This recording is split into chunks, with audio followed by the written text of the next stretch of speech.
All right, right on. Sitting here with the guys from Rise for Order. So very, jump right into it. First question I got for you guys is, it's a few parts. One, are you guys all from Toronto? How did you all get together, to end up today? Did you all know each other your whole lives? I know some of you go back ways. How'd you guys all meet? Oh my God, a three-part question. Three-part question. I was scared. I'll do the how we met. Cool. We met when I was actually jamming downstairs. I was in my own solo project, and they heard me singing just about every day. This guy lived in a rehearsal spot that was smaller than this for about a year. The bathroom was downstairs. He had to shower at friends' houses. Right on. So I met him first, and then Ryan was actually in Stratford, and we used to do all of our demos down in Stratford at Swamp Studio.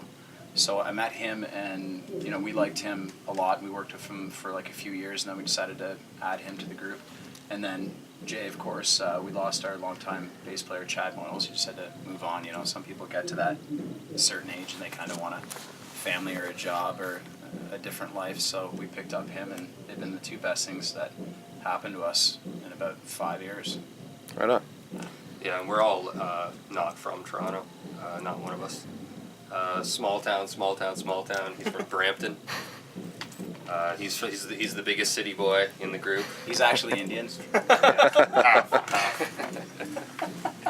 But yeah, him and I, Stratford, Ontario. Represent. Yeah. Right on. So, what, even though you guys came in, I guess, a bit later, what was it that, or, I should say, who started the idea, and then what was it that drove you to say, we got to do this thing together, we got to make a fucking band, man? What was it? What was the catalyst for that to happen? Two things. It's a different catalyst when it came to these guys. If you can have more than two catalysts Sure. in the same situation, but his band fell apart like so many others do. My band fell apart. It just seemed right at the time that. Actually, my band fell apart at the same time too. Yeah, then he came 4 years after. So it was fate. We just fell apart, and then we kind of just picked up what we needed on the way that would suit the music that we really wanted to play and that we were influenced by, right? So. Right on. Very cool. So here you are today. What has the experience been like for you? And I guess we'll start, in our own backyard. How has being in this band, with the success you've got to today and moving forward, how's it come across to you guys, especially in Toronto? And feel free, don't hold back. Yeah, success. That's a tough one. I mean, Trevor and I thought we were successful the first time we played the Reverb, and then 105 times after, and now it's closed, and we've gotten a little bit further in what we wanted to do.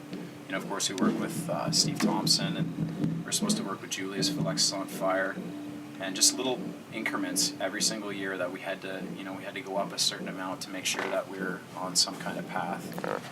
So success to us is. I think success to us is the fact that we're still here. Yeah. That we're still doing it, and we're friends. And we're friends. Right yeah. on. We don't mind hanging out with each other. We're all, and we enjoy doing it. This is a treat to get to keep doing it every day, kind of thing. Right on. Yeah, and being part of the scene, and we have seen a lot of bands in the scene that don't like each other, which happens a lot. For sure.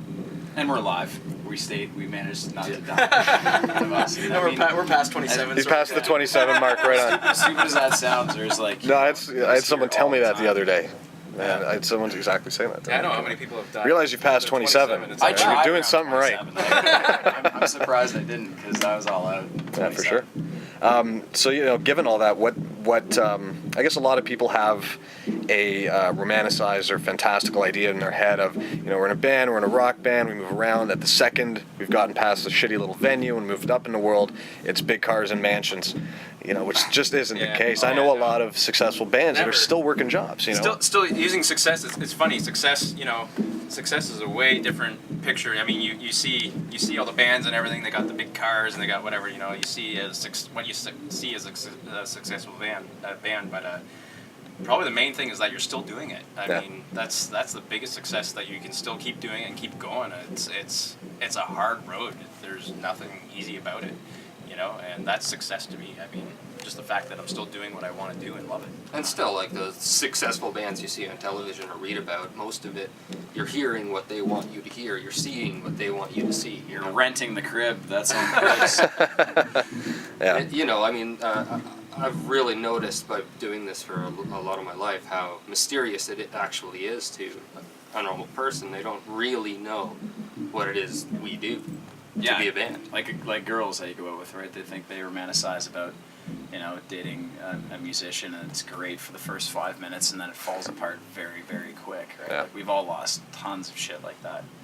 But it's a tough road, man. You better fucking like music, because it's gonna take you a long, long time to get to where you are, and sometimes you wake up and you wonder what you're doing, right, with your life, but once you get that riff or that song or that melody or that chorus, and it makes you want to keep going, and lucky enough for us, I think it's happening more so than not, and that kind of drives us to keep going, and we're just getting better at it, which explains why we're taking on the production route. We think we're capable of doing that now after spending years in the studio. He's an engineer. This guy's. I own a studio in Stratford called Swamp Studios with my friend Jay Reel. We did tons of bands that came out of there. Lots of people came out of Stratford, most notably Justin Bieber. But Who's the last guy you recorded? Justin Bieber. we did a couple tracks for his. Actually, our company was the one that actually did it for My World's Acoustic. We recorded 5 of his vocal tracks for him. So. Oh, right on. Well, that ties in perfectly, I think, with two things. Given all of this and all this experience, what realities have kicked in, in this journey that you may not have expected to happen. I mean, you guys mentioned how, nowadays, or sorry, not just nowadays, for what you're working on now, you've taken on a lot of the responsibility of production yourself. I think there's maybe a false perception out there that everything's going to be at Abbey Road, and some guy's going to come along and spend $1 million to stick you in sessions. There's with so many bands. I mean, and coming from people that don't know what's going on in the industry, it's actually when you get signed or anything, it's actually they just give you the money, and it's up to you and your team to put an album together, right? It's not, they're not just going to say, here's your producer, here's this and this, unless it's like something that they really want to do, right? So if they, it's unless you got a 360, and that's a whole different story. Or it's the 60s. Yeah. Or you're back in the 60s. Right on. But it's up to you. I mean, so ultimately, when it came down to it, when we couldn't work with the producer that we wanted to, and couldn't do it do it the way we wanted to, it's like, well, then we got to do it the way we want it. We got to do it ourselves. We have to do it, and instead of putting the money into big studios and doing everything like that, we're going to do it ourselves. We're going to put the production in ourselves. We're going to do it everything ourselves. And today with the indie market, I think it's. I think it swings, like, not to be bisexual here, bi-musical. It swings both ways, right? It's you have the guys in the basement that think that their music will suffice, getting on the radio after being mastered and tracked and mixed in the basement, right? And then you have the guys that actually can track in their basement and get it mixed properly, that it somehow works out. I mean, Dave Grohl, like that last record. What record? Well, one was done in his basement. One was done in his garage. The one that was done in his basement was was $3 million. The studio record, the one in his basement, cost, I don't know what it cost, but it was next to nothing. So and they won Grammys for it. Yeah, and they won 3 Grammys or something like that for it. So we just we're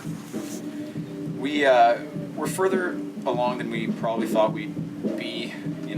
And I mean, there's a lot of dreaming going on when you start a band up, but that's so far away from my perspective and what I want to do with a rock band. Like, I don't give a shit about money or girls or fame or anything anymore. All I want is to be recognized for the amount of work that we put in, because